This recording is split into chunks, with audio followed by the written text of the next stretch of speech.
لهذه البطولة. الكل يتذكر بطولة أندية العالم التي لعبت في البرازيل، ولكنها في العام التالي ألغيت بسبب مشاكل في الرعاة، أو لم تكن مشكلة في الرعاة، إنما كانت مشاكل داخل الفيفا، وكانت هناك أسماء وأعضاء في الفيفا يرغبون بإلغاء هذه البطولة كونها قدمت مع قدومي لرئاسة هذا الاتحاد. ولكنني بعد أن ترشحت مرة أخرى في عام 2002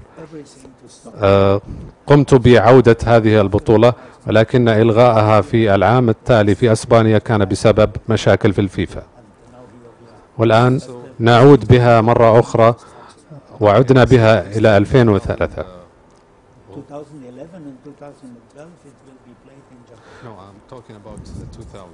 أتحدث عن بطولة العالم للأندية في عام 2000.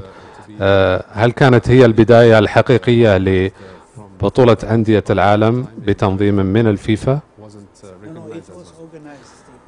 نعم، كانت هي البداية لبطولة أندية العالم، وكانت جدا مشوقة، وشارك فيها ريال مدريد ومانشستر يونايتد، والجميع كان يريد المشاركة فيها. ربما يعاب عليها أنها تأهل إلى النهائي فريقين برازيليين، وكانت هذه هي المشكلة، أنه كان هناك الفريق المنظم تأهل والفريق المشارك كبطل لقارة أمريكا الجنوبية، وهذا ربما كان الانتقاد الوحيد لتلك البطولة. دائما ما أقول أيضا أن هذه الأندية لا تمثل فقط دولها، بل تمثل شباب تلك الأندية وجودة لاعبيها ومحترفيها. إذا تلك كانت بطولة العالم للأندية الأولى،